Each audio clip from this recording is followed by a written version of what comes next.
Hello student, welcome to our channel CS engineering ज्ञान। आज के एसक्यूएल के ट्यूटोरियल में हम लोग नेक्स्ट की बात करेंगे। तो यहाँ पर आपका नेक्स्ट की है एसक्यूएल कंपोजिट की। कंपोजिट का मीनिंग ही यह है, कंपोजिट का मतलब है आपने एक कोई की बनाई है जो to or more then to attribute से मिलके बनी है आपके, तो वो कहलाता है आपका कंपोजिट की। तो अ कंपोजिट की is a combination of two or more then column, एक या एक से ज़्यादा, दो या दो से ज़्यादा कॉलम को आपने कंबाइन करके क्रिएट किया है, तो वो आपका कंपोजिट की कह रहा है। That can be use to uniquely, अब ये भी आपका यूनिकली आइडेंटिफाई करेगा each row in a table. Table के अंदर हर एक रो को यूनिकली आइडेंटिफाई करेगा। यानी आपने नेम एंड ब्रांच आपने क्रिएट करके एक कंपोजिट की बनाया, बट आपने नेम एंड ब्रांच मल्टीपल के सेम लिखे हुए हैं, तो वो आपका यूनिकली आइडेंटिफाई नहीं कर पाएगा। तो ऐसी कंपोजिट की आपको बनानी है जो यूनिकली आपके टेबल को भी जनरेट कर सकते हैं। When the column are combined uniqueness is guaranteed, but when it is taken individually it does not guaranteed uniqueness. अगर आप कंपोजिट की कंबाइन करके बनाते हैं तो वो तो कंपोजिट हो, अब इंडिविजुअल करके आप वैल्यू बनाएंगे तो वो यूनिकनेस नहीं रहेगी आपकी। Sometime more than one attribute are needed to uniquely identify an entity. कभी आपको जरूरत पड़ती कि आप दो या दो से ज़्यादा एलिमेंट को कंबाइन करके आप यूनिकली आइडेंटिफाई करें किस टेबल के एलिमेंट को। अब primary key that is made up of the combination of more than one attribute is known as composite key. Primary key को ही आप बना रहे हैं, बट वहां पर आप यूज करें दो या दो से ज़्यादा एट्रीब्यूट को मिला के आप प्राइमरी की बना रहे हैं, तो उसे बोलते हैं आपका कंपोजिट की। तो याद रखना है, आपने दो कॉलम को मिला के, जैसे आपने यहाँ पर लिखा स्टूडेंट टेबल में एक रोल नंबर है, एक नेम, इन दोनों को कंबाइन करके आपने एक की बनाई है, की क्रिएट की है, जिसको आपको बोलते हैं हम लोग कंपोजिट की।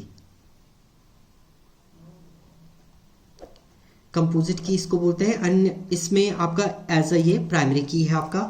देखिए, कंपोजिट की is a key which is the combination of more than one field और column of a given table. It may be a candidate key, और वो आपकी एक प्राइमरी की भी हो सकती है, कैंडिडेट की भी आपकी हो सकती है। Column that made up of the composite can be of different data type. हाँ, अब कॉलम आपने बनाए हैं तो दोनों आपके जो कंबाइन करें, ये नहीं कि वो दोनों के जो डेटा टाइप है वो सेम होने चाहिए। जैसे अभी हमने यहाँ पर एक कंपोजिट की बनाई है रोल नंबर नेम से। रोल नंबर आपके इंटीजर हो सकता है, नेम आपका वैरकैर हो सकता है।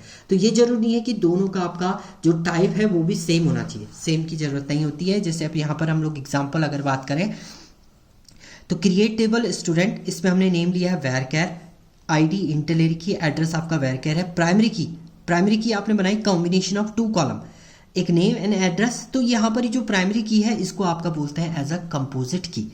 तो इन the all cases composite key created consist of name and address. यहाँ पर हमेशा आपका अगर कंपोजिट की बात करेंगे वो ये दोनों को मिला के ही आपका बनेगा इस वाली स्टेटमेंट के अकॉर्डिंग।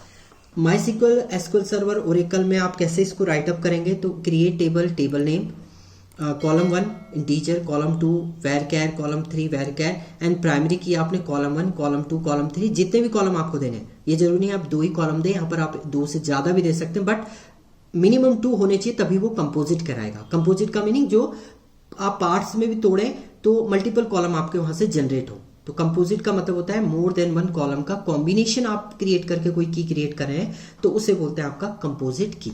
तो इस टाइप से आप क्रिएट करेंगे प्रॉपर वे में। हम लोग अभी इसको एग्जाम्पल के थ्रू भी देखेंगे, आपका सिस्टम पे भी देखेंगे। तो ये था आपका कंपोजिट का कॉन्सेप्ट। Thank you student.